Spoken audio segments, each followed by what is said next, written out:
Good morning and good afternoon, everyone joining us today. Welcome to this new edition of the UNWTO Insights series, which is a monthly initiative led by the World Tourism Organization to shed some light on any change or trend on the resumption of tourism and how to monitor the recovery of tourism with market intelligence and data.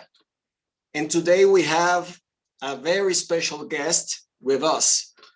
We are very pleased to welcome ForwardKeys, which is a global reference for tourism global business intelligence, analyzing airline booking transactions every day.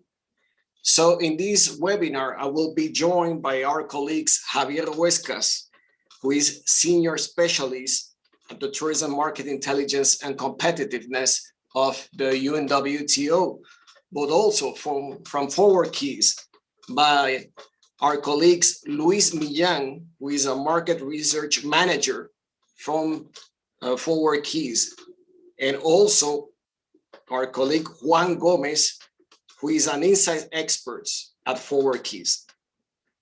So now I will be pleased to set the scene with some numbers and latest trends on international tourism.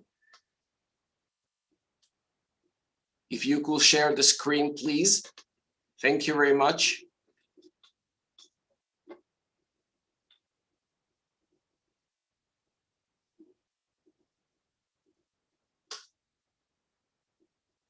Thank you. Next, please. So as we all know, 2020 was the worst year on record for tourism, further to the collapse or the massive drop of international tourist arrivals by 73% compared to 2019. This exceeds by far the 4% drop recorded during the global economic crisis in 2009. And this performance or this massive collapse take us to levels of 1990s. Next, please.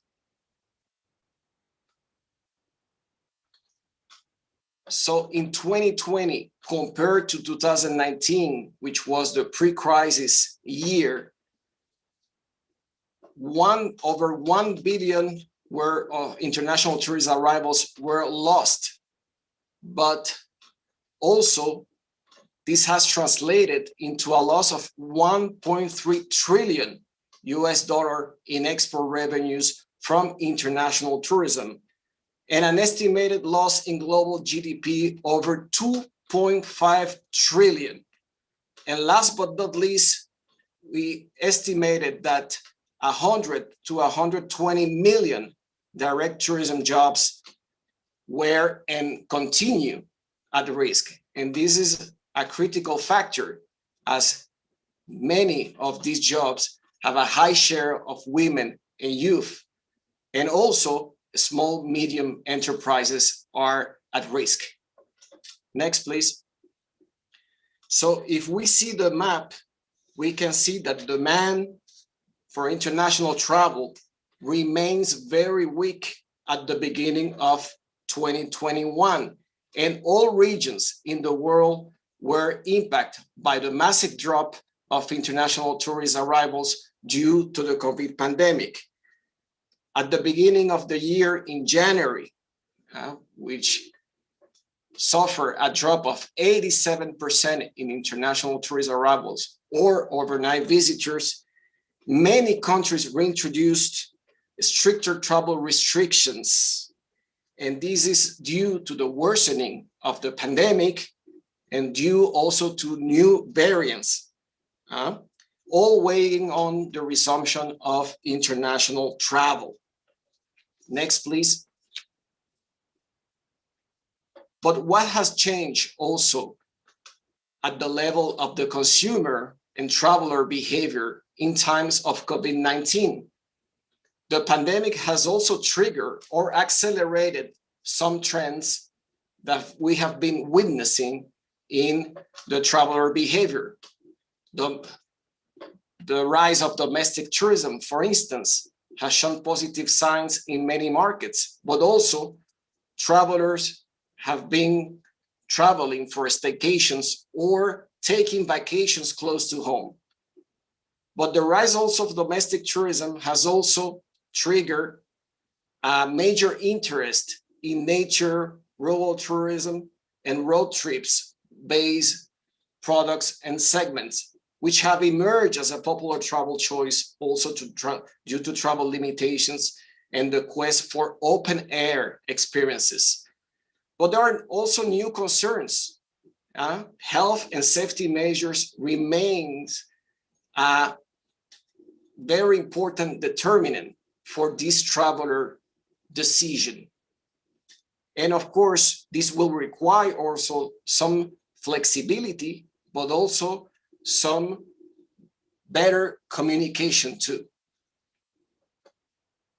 We have also been witnessing a last-minute bookings, which have increased due to volatility of the pandemic-related events and travel restrictions, which also will require a capacity also of adaptation in that sense, and flexibility as well. Next, please.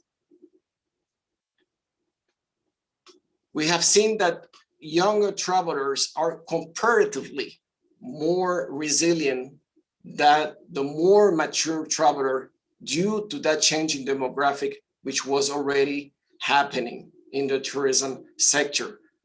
We have seen that travel recovery has been stronger among younger segments, and the more mature traveler has been the most impacted segments, and will welcome the resumption also of not only the younger traveler, but also the more mature one very soon. But also we have witnessed a more responsible traveler, a traveler which cares more for sustainability, for authenticity, and also for localhood.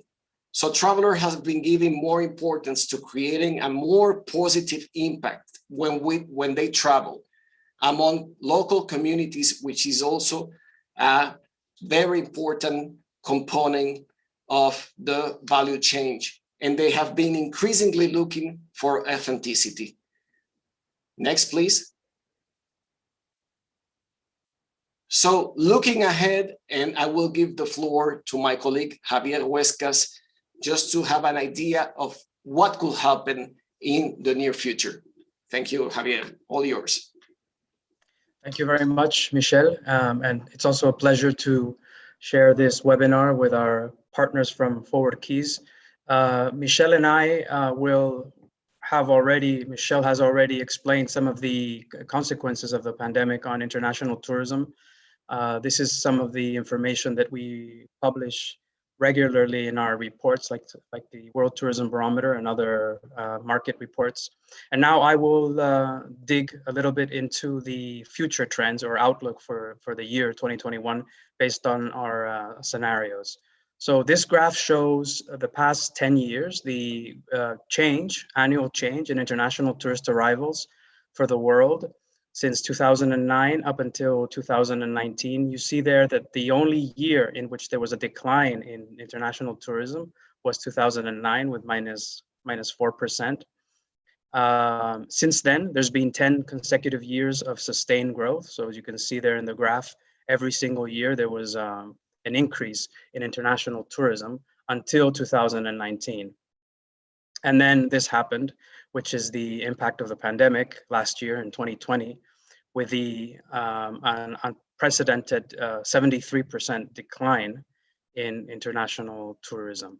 So as I said, looking ahead and depending on when traveler confidence will improve, how fast and effective the rollout of the vaccination programs are, and how fast the destinations lift their travel restrictions. Based on those factors and others, we designed a few scenarios for the year and for the next 3 years. And this is what the scenarios for this year, 2021, show. So in the best case, a decline of 55%, which is that green part of the bar. And in the more pessimistic scenario, a 67% decline in international tourism. As Michelle explained before, the year has started quite on a weak note, let's say, with an 87% decline in January. We expect a similar decline of about 80 or 85% for the first quarter of 2021. So the start of the year has been very weak, but of course, we expect the situation to improve as the year advances, especially during the summer months, the Northern Hemisphere summer months, when a larger percentage of the world population will be vaccinated. And so that will help confidence to improve. And it will help, of course, destinations to ease their travel restrictions. So we started on a weak note in 2021, but we hope that we will end on a more positive note towards the end of the year, towards the second half of 2021. This is what I just mentioned. So scenario 1 would be a decline of 55%, and scenario 2, a 67% decline, as you can see in that little text box in the center of the graph. In this other graph, we show the same information, but in absolute terms. So the growth, not in percentage terms, but in actual arrivals, so in millions of arrivals. Again, you see that in 2009, there was a loss of about 37 million international arrivals. There's been growth since then, every single year. And then in 2020, a loss of over 1 billion international arrivals, 1,072 million to be more exact, according to our latest estimates. And there in 2021, as you can see, a growth in absolute terms, still well below the 2019 levels, so well below the pre-pandemic levels, but some gain in absolute terms compared to 2020. Here we look at more longer term prospects. So we designed 3 scenarios for 2021, 2024. Also based on the factors which I mentioned before, basically lifting of travel restrictions, improvement in traveler confidence, and the rollout of vaccination. And here what we did was estimate the time it would take for international tourism to recover the 2019 level. So how long would it take to come back to the pre-pandemic levels? So in scenario 1, it would be about 2.5 years. So by the middle of 2023, we would recover those monthly levels approximately. In scenario 2, it would be 3 years. So by the end of 2023, the 2019 levels would be recovered. And in the worst case, in scenario number 3, it would be in 4 years. So we would recover the 2019 levels by the end of 2024. This is also based on a survey that we conducted among our UNWTO panel of tourism experts, who we regularly contact to monitor the confidence and expectations about international tourism throughout the year, but who we contacted specifically about the impact of the pandemic on international tourism at the beginning of the year and also last year. One of the questions we asked them was this one that you can see on the top of your screens there, which is, when do you expect international tourism to return to pre-pandemic levels in your country or in your territory, meaning in your destination? So you can see there that the large majority expect that tourism will recover 2019 levels in 2023 or in 2024. So in both cases, about 40% or more expect the recovery to be in 2023 or later. So this also feeds into our scenarios, which I showed earlier, about the expectations of recovery. This is not the moment international tourism will rebound, but this is when do you think the 2019 levels will be recovered? So it's a slightly different concept or question. So just to finish, I will show you some of the resources online that UNWTO has at your disposal, including a number of dashboards. This is one of them, the recovery tracker, with a lot of information, not just on international tourism arrivals or receipts, but also on third-party data.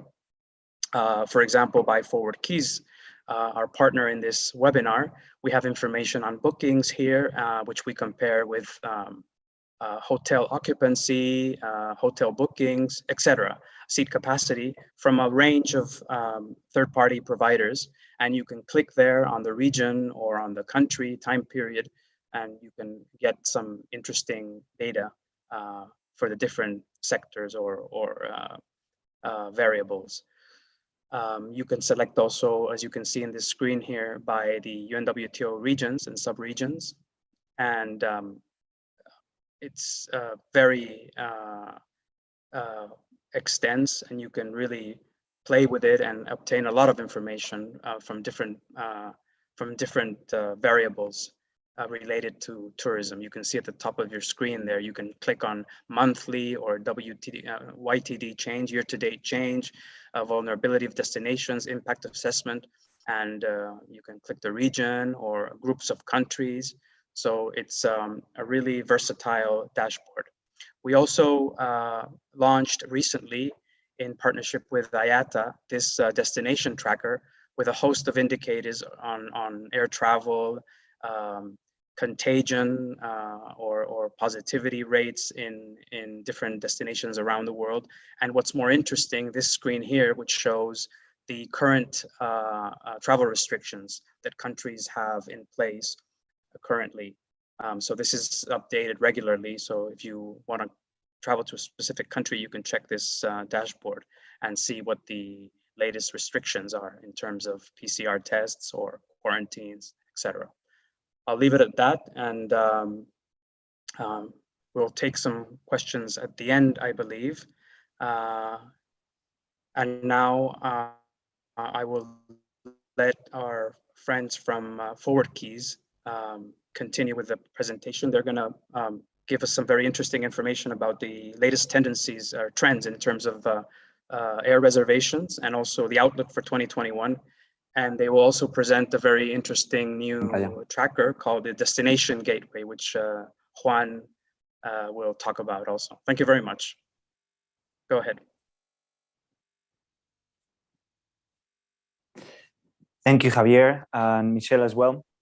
I would like to start by thanking to the UNWTO for having us on this virtual stage and everyone attending via Zoom or YouTube. I'm Juan Gomez, Insight Expert at ForwardKeys. And before my colleague Luis shows you our newest tool, Destination Gateway, I would like to give you a brief snapshot of the latest global travel trends using air ticketing data, following on what Javier and Michelle were sharing with you. But before I do so, and in case you're not familiar with ForwardKeys, allow me a few words about us. We're a B2B travel analytics company specialized in air travel. The core of our business is helping customers understand travel demand and trends in real time to seize new market shares and new business opportunities. We regularly publish fresh insights and analysis on our website and via our social media channels. So don't forget to follow us on LinkedIn or sign up to our newsletter. Our main segment is DMOs. Destinations of all continents already rely on ForwardKeys data to differentiate themselves from the competitors and better understand the profile, behavior, and impact of past, present, and future travelers. This data helps our customers improve the effectiveness of their marketing campaigns, anticipate the impact of events, and capitalize on future trends. So let's have a look at what the latest data tells us. With the pandemic still striking hard at several countries across the globe, strict travel restrictions in place and vaccination rollout evolving at different paces, it will come as no surprise that April was yet again another write-off month for international travel. April saw international arrivals drop by 86% globally. But on a brighter note, Central America or the Caribbean recovered around 40% of 2019 pre-pandemic arrival levels. Ticketing for future international travel was still very low, with a fall of 80% in new tickets being issued for future travel.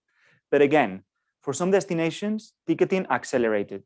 The Caribbean, for example, has rapidly reached almost pre-pandemic levels at the end of the month, with tickets issued during April for future international travel to the region only 13% behind April 2019. In the current context, these results couldn't be more encouraging. With such differences, there's no doubt that we've entered into a clear race towards recovery that will be fueled, among other things, by the speed of the vaccination rollout, the management of travel restrictions, and the seat availability. As we've mentioned in various events and webinars, the domestic markets have become a key travel sector for tourism organizations and governments to consider, develop, and invest in. For some destinations, they've become a life jacket. Russia and the US are perfect examples of big domestic markets, but their behavior has been different throughout the pandemic. In this graph, you can see the volume of arrivals since the beginning of the year until April versus 2019 levels, and the volume of tickets confirmed for arrivals until the end of August on the dotted line. While Russia has not only recovered pre-pandemic domestic travel levels, but managed to post strong growth, the US domestic market has not recovered yet. The good news is that with the vaccination rollout being fast, the market is expected to reach 2019 levels in the late summer. As we speak, China enjoys Labor Day holiday, and according to our freshest research, domestic travel is set to exceed pre-pandemic levels substantially.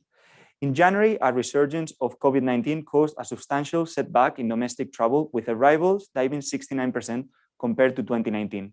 However, containment of the disease and innovative travel promotions have stimulated a spirited revival.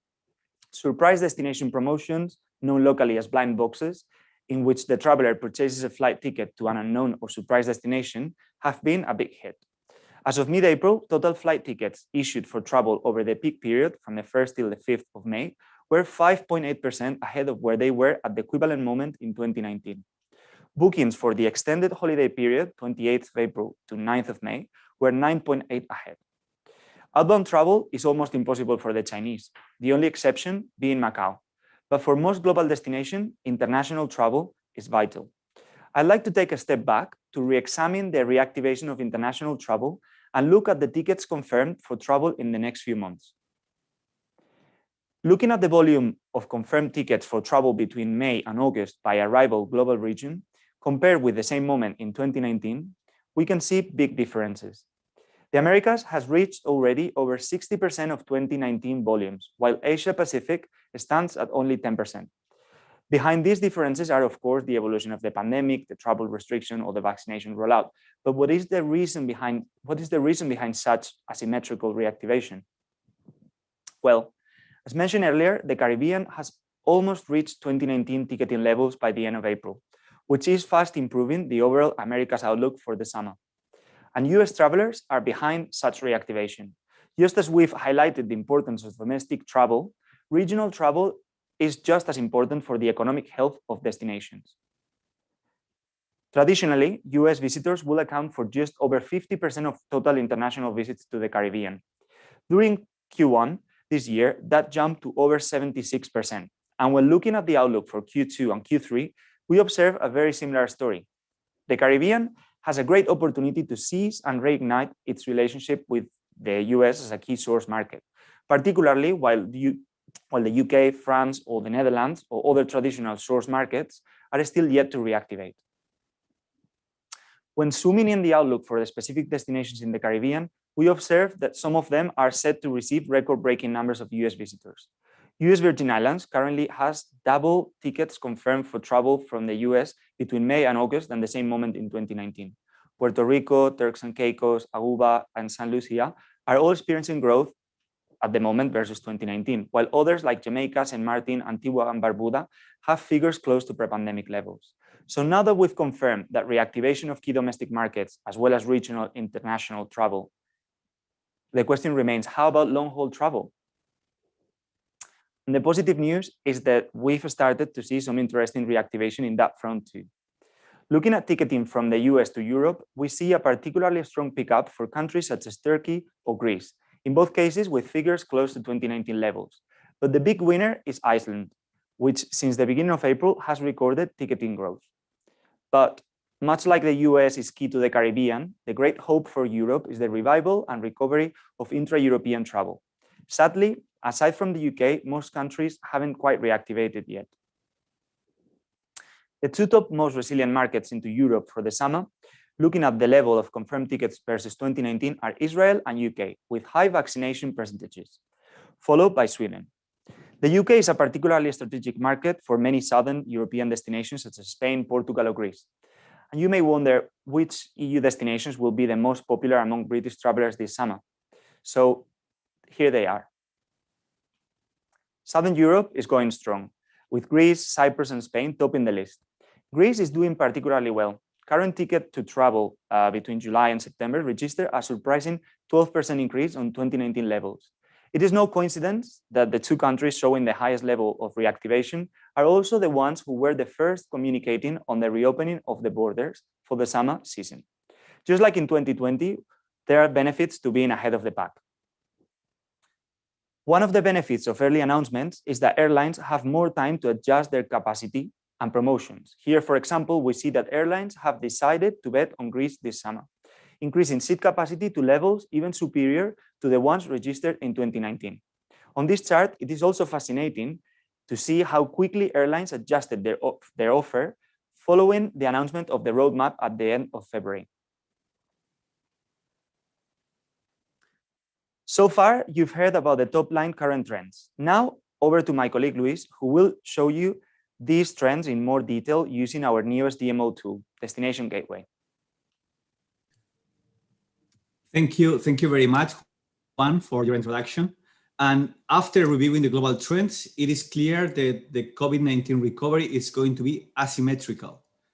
Vaccination rollout, travel restrictions, the resilience of key regional markets, and the airlines, all these factors are going to make a difference. And in this context, high-frequency, real-time data is necessary to navigate the uncertainty, detect the opportunities, and act on them.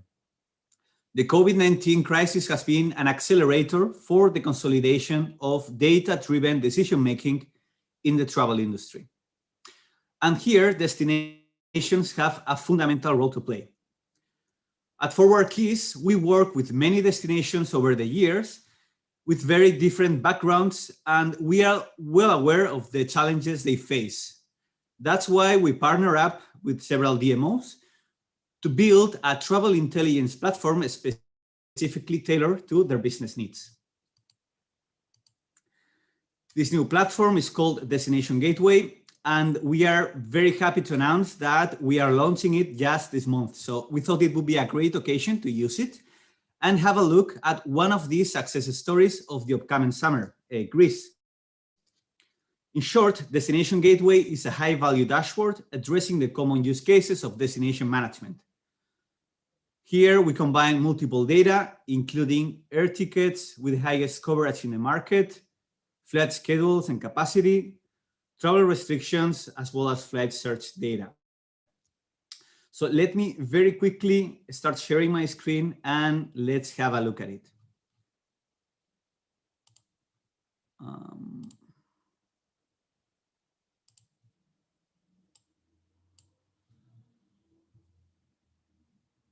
All right, I hope you can see that now.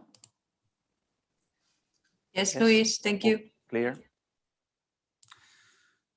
So let's look at the example of Greece, which was one of the most resilient European destinations last summer and already has a promising outlook for the next summer. Now, the first condition for travel reactivation is openness. In the case of Greece, it lifted quarantine requirements in April for vaccinated and tested travelers from the European Union, the United Kingdom, and the US, among other key markets, and will fully reopen by May. In this performance overview, you can study the evolution of market trends and anticipate the demand for the upcoming months. So it includes a travel restrictions timeline, which helps to track the impact on the demand of these changes in the travel restrictions. The last data shows a very strong demand for the United Kingdom for summer travel, as Juan already mentioned. Actually, if we look at the current situation for bookings for the next months, May to July, we can see a strong year-on-year growth for this market starting in the month of June and throughout the period of July, as well as August and the following months. So in fact, if we look at the current situation for this period, the United Kingdom is outperforming other major European markets where the vaccination rollout has been slower. That's the case that we can see here, for instance, of Germany and France. In the case of France, we can see that the volumes already are reaching, the volumes of bookings for summer travel are already reaching the same volumes as last year. But in the case of Germany, we see that these bookings of this market are still lagging behind. So we can tap into the German market to study its travel patterns and identify some opportunities to try to reverse this situation. And for that, I'm going to do that in the marketing planning module, which provides an in-depth information on seasonality, booking patterns, and traveler profiles. So, travel data from last summer, from German travelers visiting Greece, shows that most of the tickets for traveling during this period were issued with very short anticipation. As we can see here, the booking, the period with the highest booking activity started basically around mid-May and lasted throughout June, July, and August. This is one of the trends that already was mentioned by Michelle, that we are seeing last minute bookings very frequently happening during this COVID pandemic, mainly due to the uncertainty around travel restrictions. This means that the bookings to be made in the coming months will be determinant for the recovery of this market ahead of the summer season. Note here that this is not necessarily the same for all the markets. We observed some cases, particularly now with the American and British markets, in which the booking anticipation remains long of around 2 to 3 months. This behavior supports the importance for destinations to remain top of mind and communicate their commitment to reopening with enough anticipation, as Greece has done. So let's have a look at the most relevant segments of this market to target from a marketing perspective. So according to the arrivals in the last summer, couples and family-sized groups of 3 to 5 passengers traveling together were the dominant segments for German travelers visiting Greece during summertime. So let's focus on these segments, 2 to 5 passengers, and let's know more about their traveler and booking habits. Last summer, these segments stayed on Greece an average of 50 nights, which is longer than in previous years. The extension of touristic stays is another trend that has emerged as a consequence of COVID travel requirements.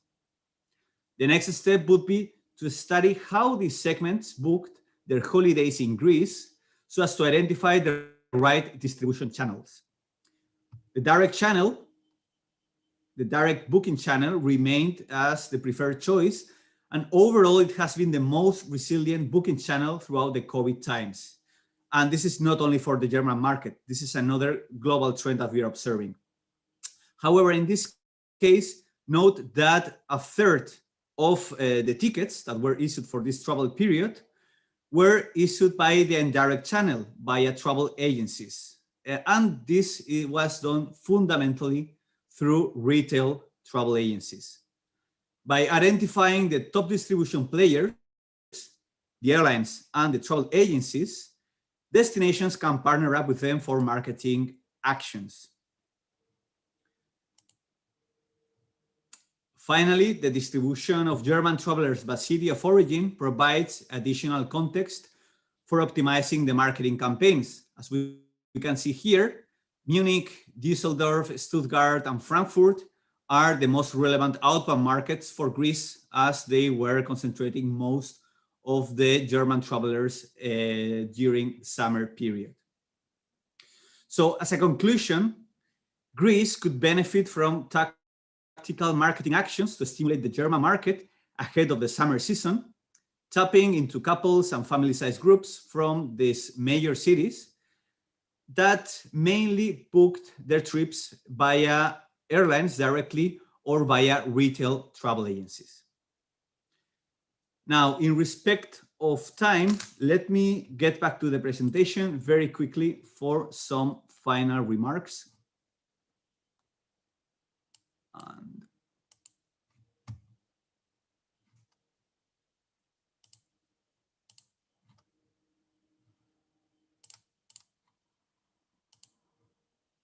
all right, here it is.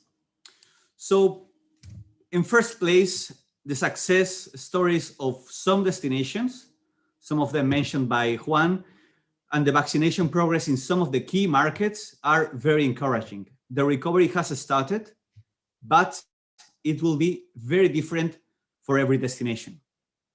Now, here, destinations have a key role to play. They have to identify their opportunities and remain on top of them, adapting to a fast-changing competitive environment. And for this, developing a data culture is fundamental to support decision-making and measure success when it happens. Finally, just one last comment. Just do not forget to subscribe to our social media channels, where we regularly share the last insights on travel recovery. And also do not hesitate to contact us or be one of the first to request a demo of Destination Gateway if you are interested. With this, I'm just sending back the word to Michelle for the Q&A session.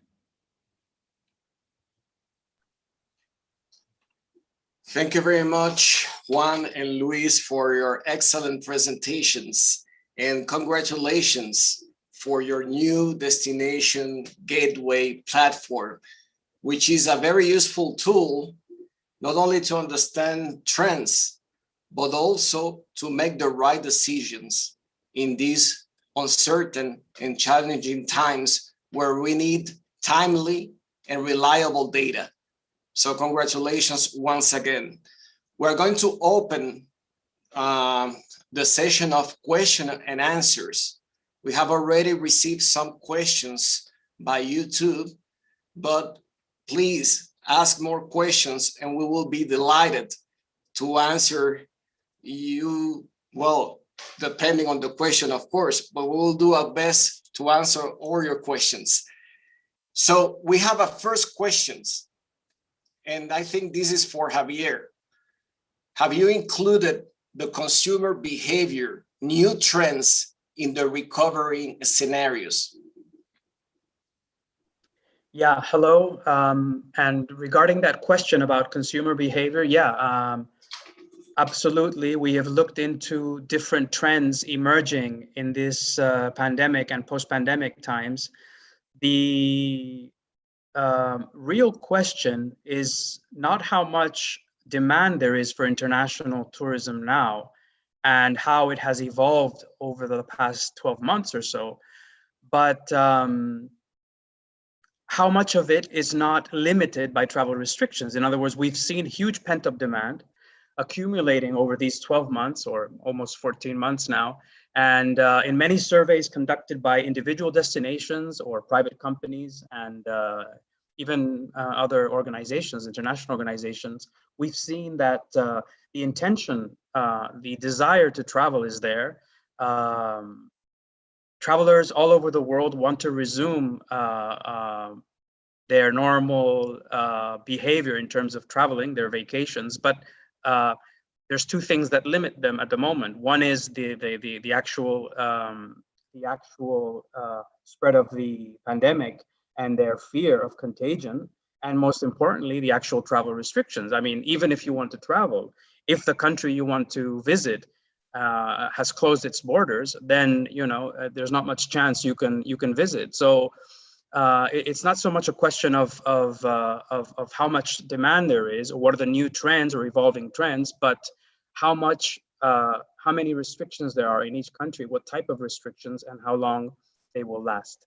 In terms of change of behavior, well, my colleague Michelle already mentioned, there's an increasing demand for destinations closer to home, so domestic tourism, an increase in interest for outdoor activities, natural destinations, mountain destinations, etc. Basically places with low density of population, low density of travelers. But that, of course, falls more within the segment of domestic tourism. And the scenarios that I showed before are more in terms of international tourism. So that's really what we analyze and what we make our projections or scenarios on. Okay. Thank you very much. Any other questions? Thank you very much, Javier. I will ask a questions to ForwardKeys, to Juan and Luis. And this is related to the presentation that Juan made, and also Luis, of course, on bookings, air bookings to Central America and the Caribbean. We have seen a huge increase in air bookings to Central America, Caribbean, and some European destinations, which is a very good sign of reactivation and resumption of international travel. What are the factors behind that surge in air bookings? So first of all, the surge in bookings to all these destinations have been mainly driven by US travelers. And by answering that, the second part of the answer is really easy. One of the key factors here is the vaccination rollout in the United States, which is going really fast. And as outlined by President Biden, they expect to have a great percentage of people vaccinated by the summer. And it's when US travelers are, I think that it will be safe to travel, they will be allowed. Again, we have to link this as well with the travel restrictions. In some cases for the for US travelers, such as US Virgin Islands or Puerto Rico, there are little restrictions in place for them now. So obviously, if you're vaccinated and the destination you wish to go has very few restrictions in place for your origin, then of course that's very encouraging. Yeah, just to add on top of that, that as Javier mentioned, we have a lot of pent-up demand. So we have all these travelers waiting for the moment in which it's going to be possible to travel, and we are seeing this. And some of the trends in terms of travel patterns that we are seeing in the current context are also showing that it's not only about traveling to the destinations, but travelers are also going to be staying longer, possibly because their budget for that only travel that they are going to have versus the 2-3 different trips they used to do a couple of years ago before the COVID times, are also going to be an opportunity for these destinations that are going to be succeeding in attracting those travelers. Thank you very much, Juan and Luis, for your answers. We have a question from India, from the startup in India, that they are trying to restart tourism in India, which is a great, although challenging mission. But according to the dashboard, both UNWTO and ForwardKeys have shared in this webinar, South Asia doesn't show up hopeful data, according to the lecture made or the reading made by the startup. So how can ForwardKeys and UNWTO, guide, the startups, the industry at large in India and South Asia? How can we shed some light on the recovery in that area of the world? Thank you.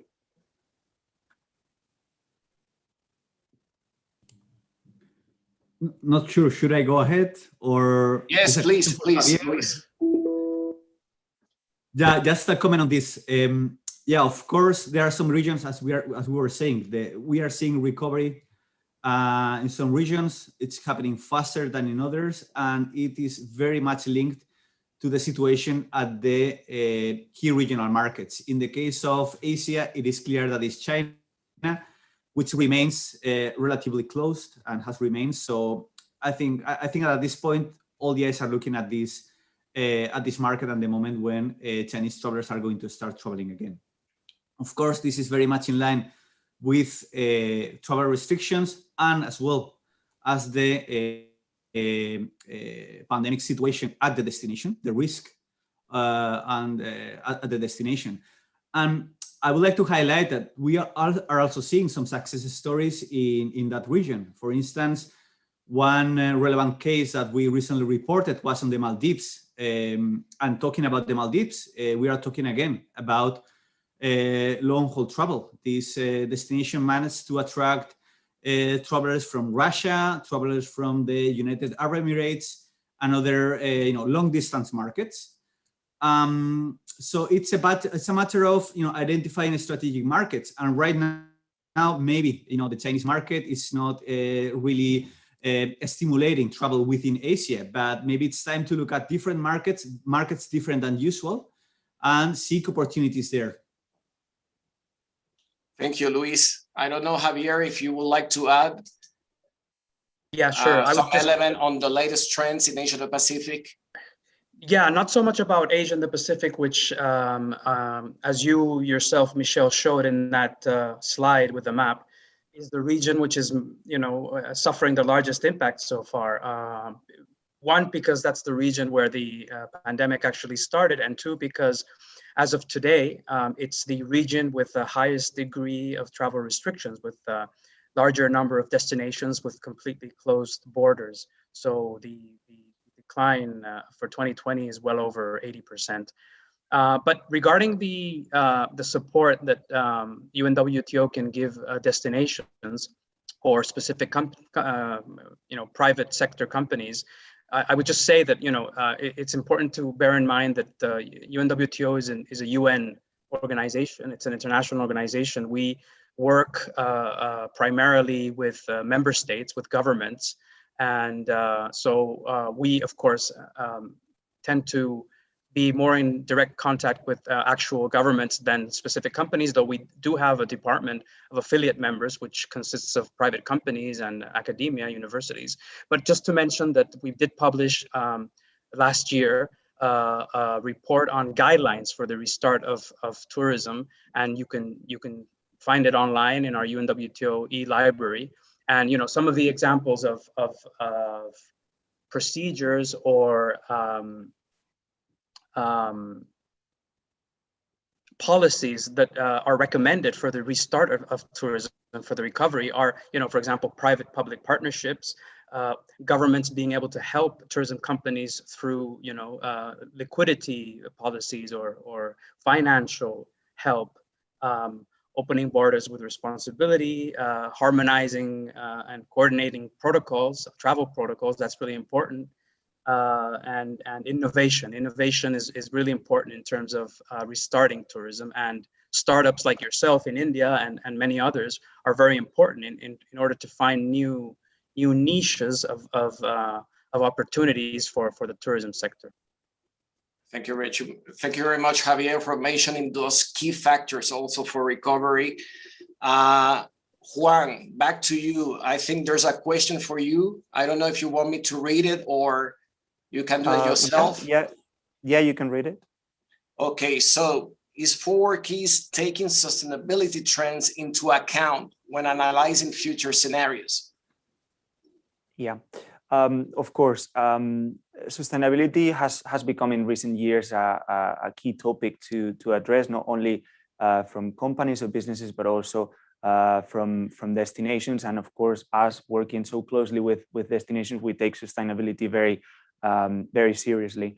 And of course, our data and our suite of products, tools, and data can be linked with all these trends of sustainability and measure how travelers or future travelers are taking into consideration this sustainability. So for instance, something that you and Michelle, but also Luis was mentioning, was the fact that travelers now are favoring some destinations on top of others at the moment. So for example, we have cities underperforming other destinations, such as Javier was saying, rural areas or areas less populated, like mountains or beaches, or countries with like a nature component on top of or over cities. So yeah, of course, sustainability is something that companies can track by using all our data. Thank you very much, Juan. And a question for Luis. Luis, you were mentioning Greece, for instance, but what about other European markets? I mean, have you seen, you know, some reactivation in terms of bookings towards the summer vacations in Europe? Yes, actually, that's something that we are starting to see now. Looking at the April data, there seems to be a reactivation. As we mentioned, particularly the United Kingdom is showing a very strong demand. We are just waiting for other major markets, like, fundamentally European Union markets, Germany, France, Spain, where we are it seems that they are still kind of holding up until, a further, communication on the reactivation of international travel is going to happen. Looking at the top destinations right now for summer in Europe, Juan already highlighted some of them: Greece, Cyprus, Malta, which are basically these destinations that were the first in communicating that they were going to be reopening for summer travel. And they also are in line with these other trends that we already mentioned, that they are like low density, more rural or natural type of destinations. And these were like similar destinations that we were observing last year in summer. So we would expect these type of destinations to lead the resilience of this summer. And yeah, hopefully we will see very soon Portugal, Spain, or other Mediterranean destinations following up. Thank you. We have talked a lot about international tourism. What about domestic tourism? Do we have data on domestic tourism? How domestic tourism is behaving compared to international travel? Yeah, we of course have also domestic travel. I was starting my presentation by talking about the Russian, American, and Chinese markets. Again, the markets are very different. We're talking about big markets, but again, it's all very linked to the travel restrictions that are in place, and also the pandemic situation or control in those destinations. So again, we have seen some reactivation in key markets, such as, for example, the US, which is expected to reach levels close to 2019 figures sometime this summer. We have China, which has recovered and is showing really positive numbers during key holiday periods like the Labor Day, which we are now at the moment. And then we have Russia, which has been posting really positive numbers. Again, we have other countries, for example, Spain. If we look at Spain, there's also a huge interest in the islands, both the Canary Islands and the Balearic Islands. The interest is really big, but as of now, the travel between regions in Spain is not possible. So of course, we see positive numbers for the summer when people expect that they will be able to travel, but so far it's something that is kind of holding up. So it's going back to what we were saying, of pent-up demand, and that demand that is frustrated because, of course, the travel restrictions. Thank you, I don't know Juan. if you want to add anything. Yes.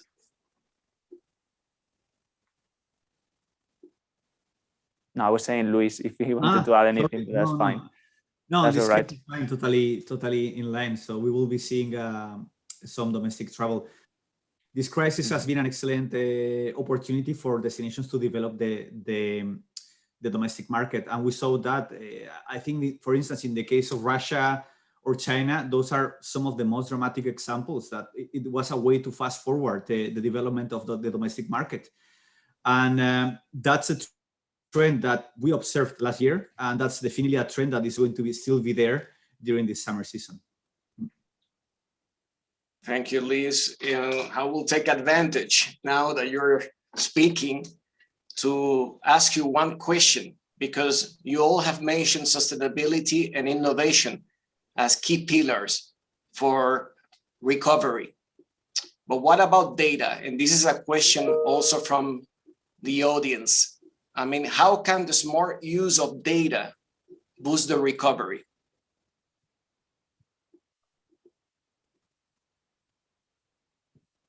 This can be answered by Luis and anyone.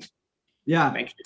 No, fundamentally, it's about setting the right set of indicators. I'm sure every destination has its own goals, and it's a matter of, having the right indicators to be able to read how the market is reacting to the different actions that they are putting in place. So yeah, in this case, having access to close to real-time data or real-time data is fundamental, because we never had this kind of short this fast changing environment as we have now. We are seeing that, from one day to the next one, after a government announces that it's going to reopen, or they announce a change in the travel policy for the upcoming months, immediately, like in the following days, we immediately see a massive reaction from the consumers. So at this point, being on top of that, being tracking, how the markets are reacting to these actions, to these communications, or to different circumstances, is fundamental to basically to measure the success of certain actions, and to also identify which are the most relevant segments, the most resilient markets. Because when we talk about global trends, yeah, I mean, of course, we are seeing a dramatic loss of travelers, but I don't know, maybe we are missing out that in fact the Russian travelers are traveling more now to to destinations like Maldives and so on. So it's very important to be on top of these changes, and like see how the consumers are reacting to those. So those are very good points, Luis. I mean, to be able to establish the right key performance indicators, and at the same time to do the right measurement to be able to manage better. And this is, I think, very important for destination management organizations, as you mentioned in your presentation. But there's now, as you were talking about segments or products or motivations, there's a question on the type of travelers. I mean, have you, witnessed some, for example, traveling for visiting friends or relatives, or have you seen some trend regarding, family travel rather than couples, or more young travelers, against more mature ones? Are you able, to draw some insights in that sense from your data? Yes, generally speaking, the BFR segment has of course been more resilient during the whole of the pandemic, and is obvious. It's an obvious reason. But then when talking about smaller groups or couples, we've also seen, of course, that the resilience of couples, solo travelers, or even smaller groups or small families versus bigger groups, which again is something that is completely deactivated. But then again, we're seeing different trends now in some of these destinations. For example, in the Caribbean, for example, the Dominican Republic was just very recently, only in the last couple of weeks of April, seen some interesting activity for mid-sized groups growing in favor of, for example, couples. So that is interesting, and it's something to take account, because obviously being on top of the trends, as Luis was saying, is really important. But of course, it's also very important not to take for granted all the trends that we're seeing globally, because your destination could be doing differently. So on a so rapidly changing scenario or situation, we really need to rely on almost real-time data, and of course know who are your travelers or your future travelers, and then take action. Thank you very much, Juan. We are reaching the end of this session, but I think we have a couple of minutes for a couple of questions too. So there's a questions regarding the destinations you work with. I mean, is there's, for example, data or indicators in your destinations gateway for an inland or rural destination? I mean, do you have that level of disaggregation? Do you have, like, for example, rural destinations or countryside destinations? What kind of level, I mean, do you deal with? So yeah, at this point, we are mainly focusing on air travel data. So we have information to any location which has an airport. The next step, the direction that we are taking, it's going to see what these travelers are doing beyond the airport. So basically, once they arrive in the destination, where they are going to be moving and what are going to be there. But at this point, it's basically about tracking whether travelers are arriving and how these destinations at city or region or country level are working. Most of our customers, we work with many different types of DMOs, ministries of tourism and transport, and in general, it's we are mainly working with at a country level, but as well as a regional or even like city level. Thank you very much.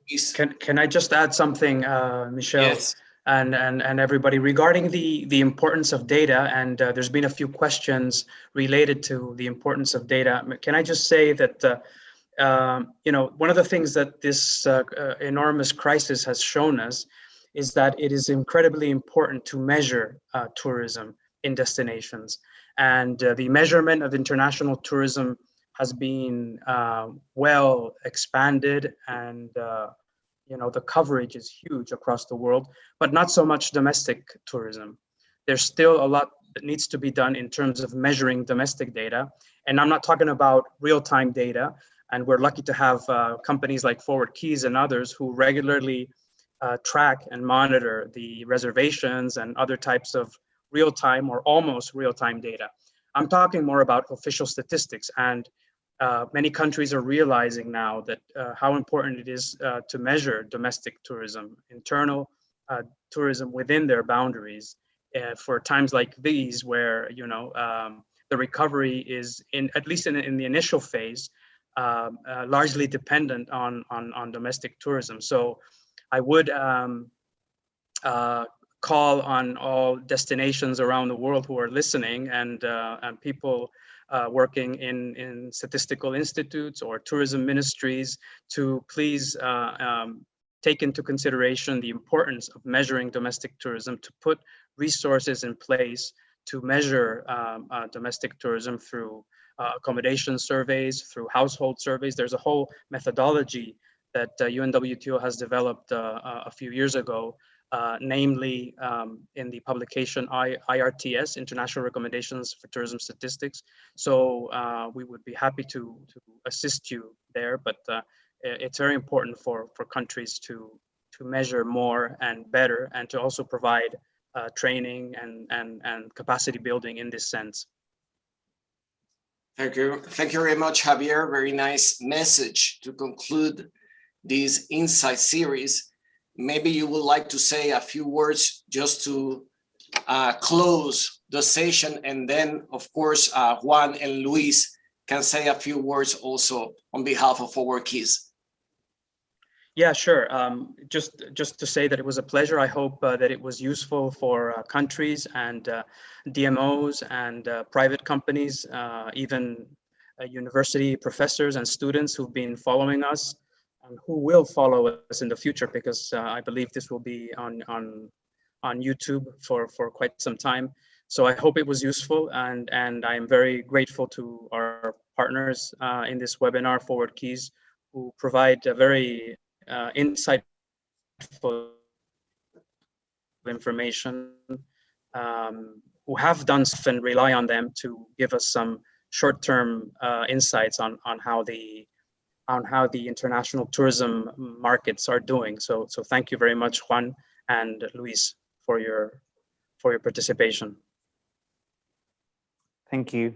Yeah, just following up on your words, we're really pleased to be your partners, and we're really pleased to be here today with you. And yet again, just reiterate the importance of data-driven decisions, and of course to be on top of the trends happening and changing all the time. Thank you very much, Javier. Thank you very much, Juan and Luis. And this is the end.